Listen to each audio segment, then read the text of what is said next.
आज का हमारा विषय है आदिकालीन काव्य धाराएं। ठीक है, मूल रूप से आदिकालीन में 3 तरह की काव्य धाराएं देखने को मिलती हैं: सिद्ध साहित्य, नाथ साहित्य और जैन साहित्य। जैसा कि पिछली क्लास में मैंने आपको कहा था कि आदिकाल की जो धार्मिक परिस्थिति थी वो बहुत विकृत थी ना।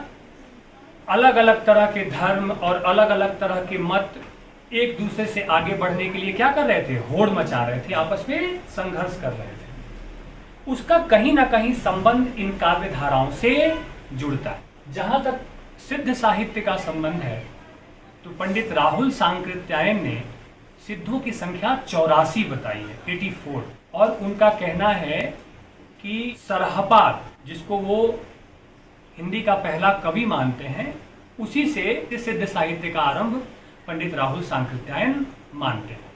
सिद्ध साहित्य का जो संबंध है वह मूलतः बौद्ध धर्म के एक विकृत रूप से है, जो विकृत रूप आगे वज्रयान के नाम से प्रचलित हुआ या प्रसिद्ध हुआ। अब विकृत रूप क्या होता है बच्चे? विकृत रूप का मतलब होता है अव्यवस्थित रूप, अराजक रूप, बिगड़ा हुआ रूप। तो वज्रयान क्या था? बिगड़ा हुआ रूप क्या था कि वज्रयान कालांतर में अपने अस्तित्व में जिस देवता को, जिस ईश्वर को करुणा का, प्रेम का, दया का स्वरूप मानता था, यह धारणा रूढ़ हो गई, यह धारणा कहीं दब गई और तंत्र मंत्र की साधना, अंधविश्वास इत्यादि चीजों का बहुत ज्यादा प्रचलन हो गया। और वह जो तंत्र मंत्र, अंधविश्वास, जादू टोना इत्यादि जो प्रवृत्तियां एक रूप में विकसित हुई, उसी का संबंध सिद्ध साहित्य से है। अर्थात बौद्ध धर्म के विकृत रूप वज्रयान से सिद्ध साहित्य का संबंध माना जाता है। जो वज्रयानी योगी थे वो समाज में खास तरह की विकृति का संदेश या प्रचार प्रसार दे रहे थे। सामान्य जनता के लिए ऐसी लोगों में मान्यता थी कि अगर ऐसा काम आप करोगे तो आप नरक के भागी बनोगे, नरक में जाओगे। यानी कि नरक का भागी तो आदमी तब बनता है ना जब बहुत घृणास्पद कोई काम करे, कोई बुरा काम करे। तो सामान्य जनता के लिए जो काम नरक में जाने के लिए योग्य माने जाते थे, सिद्ध योगियों के लिए वो काम क्षम्य माने जाने लगे। उनके लिए वो काम निंदनीय नहीं रहे, उनके लिए वो काम नरक में जाने लायक नहीं रहे। इसका कारण यह था कि जो सिद्ध थे, योगी जो थे, वो यह मानते थे कि मुक्ति का जो मार्ग है, मुक्ति का रास्ता जो है, वह मन की अनियंत्रित शक्तियों को भोग करके ही पाया जा सकता है। वो कहते थे कि मन को सभी प्रकार के सांसारिक आकर्षणों, भोग विलास इत्यादि से दूर ले जाकर के ही मुक्ति का रास्ता पाया जा सकता है। लेकिन मन को सांसारिक आकर्षणों और भोग विलास से दूर ले जाने के लिए जो रास्ता वो अपनाते थे, उनका ये कहना था कि इसके लिए मन को सभी प्रकार के जो भोग विलास हैं, सभी प्रकार की जो सुख सुविधाएं हैं, उसका भोग कर लेना चाहिए। भोग विलास को जो सिद्ध साहित्य था वह एक साधन मानता था, एक माध्यम मानता था, एक रास्ता मानता था, और साध्य उनके लिए क्या था? मुक्ति का रास्ता। आई बात समझ में? तो इसलिए सिद्धों ने पंचमकार के सिद्धांत का प्रतिपादन किया। पंचमकार के सिद्धांत का प्रतिपादन, इसमें 5 चीजें आती हैं: मत्स्य यानी कि मछली, मांस या मीट, मदिरा शराब, ठीक है, मुद्रा यानी कि पैसा, और मैथुन यानी कि काम, सेक्सुअलिटी। ठीक है, इन 5 चीजों को उन्होंने इसका आधार माना और समाज को अनियंत्रित असीमित भोग करने का कहीं ना कहीं संदेश दिया कि इन 5 चीजों को भोग करके ही, इन 5 चीजों से गुजर करके ही व्यक्ति का जो मन है वह नियंत्रित हो सकता है, या इन सब चीजों से वह ऊपर उठ सकता है। यानी कि उनकी सीधे सीधे ये मान्यता थी कि चीजों का भोग कर लेने से ही चीजों के प्रति हमारा आकर्षण समाप्त होता है। बिना उसका भोग किए चीजों के प्रति हमारा आकर्षण समाप्त नहीं हो सकता है। इस तरह के उनके जो संदेश थे, इस कारण से समाज में एक अनियंत्रित स्थिति, ठीक है, पैदा हो रही थी। आई बात समझ में?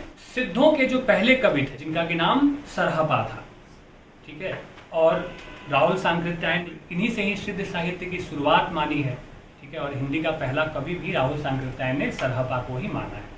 तो सरहपा कहते हैं जहां मन और पवन की गति नहीं है, जहां सूर्य और चंद्रमा भी प्रवेश नहीं कर सकते, जहां मन पवन न संचरई, जहां मन और पवन की भी गति नहीं हो। हवा की भी गति बहुत तेज होती है और मन की गति का तो पूछना ही क्या। अभी आप बैठे हैं और अभी आप पता नहीं कहाँ कहाँ के दर्शन कर रहे हैं बैठे बैठे, तो मन से ज्यादा गतिमान तो कुछ होता नहीं है। तो सरहपा ने कहा कि जहां मन पवन न संचरई, कि जहां मन और पवन की गति भी नहीं हो, रवि शशि राहि प्रवेश, जहां सूर्य और चंद्रमा भी प्रवेश ना कर सकें, तहि बढ़ चित्त विश्राम करो, अपने मन को या अपने चित्त को ऐसी जगह पर लेके जाओ ताकि चित्त को विश्राम मिल सके। यानी कि आप देख रहे हैं कि जो बात अभी हम कह रहे थे कि मन की प्रवृत्ति को, मन के नियंत्रण की बात यहाँ पे की जा रही है मुक्ति की साधना के लिए। और नियंत्रण कैसे होगा? जो पंचमकार के जो सिद्धांत बताए गए हैं, कौन कौन से हैं पंचमकार में? मत्स्य, मांस, मदिरा, मुद्रा और मैथुन। इनके द्वारा ही आप मन की जो अनियंत्रित इच्छाएं हैं, जो काम वासनाएं हैं, उनको आप नियंत्रित कर सकते हैं। स्पष्ट है?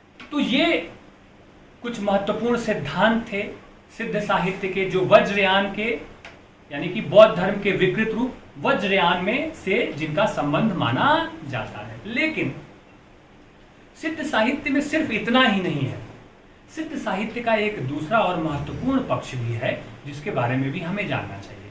चूंकि सिद्ध साहित्य का संबंध बौद्ध धर्म से था, तो सिद्धों ने समाज में जो फैली हुई जाति प्रथा थी, वर्णाश्रम व्यवस्था थी, छुआछूत इत्यादि सारी चीजें जो समाज के लिए, किसी भी आदर्श समाज के लिए जो अनुकूल नहीं मानी जाती है, उसका इन्होंने विरोध किया। ठीक है। धार्मिक कर्मकांड और धार्मिक आडंबरों का भी सिद्धों ने विरोध किया। इन्होंने परोपकार, दया, करुणा, कल्याण इत्यादि भावनाओं का भी समाज में प्रसार हो सके, इसका भी संदेश दिया। गुरु की महिमा का वर्णन किया सिद्ध कवियों ने, और उन्होंने कहा कि मुक्ति का मार्ग दिखाने के लिए एक सद्गुरु, एक सच्चे गुरु की आवश्यकता जीवन में अवश्य होती है। ये यह भी कहते थे कि जो पंडित लोग वेद पुराण इत्यादि पढ़ते हैं, शास्त्र का ज्ञान इत्यादि रखते हैं, उनके संबंध में इन्होंने कहा वे पंडित नहीं जानते कि बुद्ध या परम तत्व का जो अस्तित्व है वो सब हमारे भीतर ही है, उसे बाहर खोजने की जरूरत नहीं है। शास्त्र, पुराण या वेद का अध्ययन कर लेने से हम जीवन के सत्य को नहीं जान सकते। सत्य को खोजना है तो हमें अपने भीतर ही उतरना पड़ेगा। साधना प्रक्रिया में, जो साधना की जो प्रक्रिया होती है, उसमें समस्त बाह्य आडंबरों का इन्होंने खंडन किया। इसलिए आप देखते हैं कि धार्मिक कर्मकांड, पूजा पाठ, यज्ञ इत्यादि जो भी लोग धार्मिक कर्मकांड करते हैं, उसका विरोध सिद्धों ने अपने साहित्य में किया है। तो दोनों पक्ष आपने देख लिया।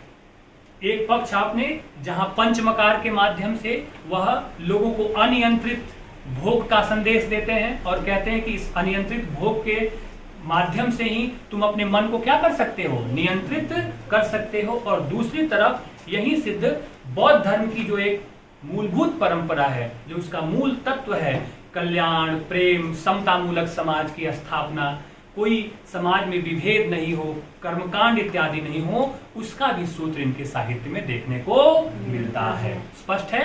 दोनों बातें आपको समझ में आ गई। पहला पक्ष समझ लिया, पंचमकार हमेशा याद रखना, पंचमकार के सिद्धांत को हमेशा याद रखना। ठीक है। और दूसरा जो इनके सकारात्मक पक्ष थे। आगे बात समझ में? इस प्रकार हम कह सकते हैं कि सिद्धों ने धार्मिक सांप्रदायिक मान्यताओं का प्रचार प्रसार जिस जन भाषा में किया, उसे हम क्या कहेंगे? सिद्ध साहित्य कहते हैं। अभी तक सिद्धों की संख्या तो 84 है, लेकिन अभी तक 14 सिद्धों की रचनाएं ही प्राप्त हो सकी हैं। इसमें कि दोहा कोश तथा चर्यापद महत्वपूर्ण रचनाएं मानी जाती हैं। आते हैं सिद्धों की भाषा शैली पर। अब तो हमने कविता के कंटेंट को जान लिया, अब हम आते हैं इनकी भाषा शैली पर। सिद्धों की जो भाषा शैली थी वो मूलतः कवि नहीं थे, ठीक है। इसलिए कविता के तत्व उस तरह से उनकी भाषा शैली में या शिल्प में विद्यमान नहीं। वो मूल रूप से उपदेशक थे, वो उपदेश दे रहे थे समाज में अपने धर्म और संप्रदाय का प्रचार प्रसार करने के लिए। तो कविता के सूक्ष्म तत्व उनकी रचनाओं में देखने को नहीं मिलते हैं। इसके बावजूद भी उन्होंने कई प्रकार के छंदों का प्रयोग किया जो कि महत्वपूर्ण है, जिसमें कि दोहा छंद, सोरठा, ठीक है, रोला इत्यादि महत्वपूर्ण माना जाता है। निष्कर्ष के रूप में हम ये कह सकते हैं कि सिद्ध साहित्य आदिकालीन काव्यधारा, आदिकालीन साहित्य की एक महत्वपूर्ण काव्यधारा है, जिसकी सीमा यह है, या जिसका दोष आप यह कह सकते हैं कि यह है कि इन्होंने पंचमकार के माध्यम से समाज में अनियंत्रित भोग विलास और मन की इच्छाओं को पूरा करने का जो एक असीमित स्वरूप है उसको प्रकट किया। इसकी विशेषता यह है कि इन्होंने समता मूलक समाज के स्थापना का भी प्रयास किया, जिसमें वो जाति प्रथा का विरोध करते हैं, धार्मिक कर्मकांड का विरोध करते हैं, ठीक है, बाह्य आडंबरों का विरोध करते हैं। तो ये सिद्ध साहित्य की उपलब्धि भी रही।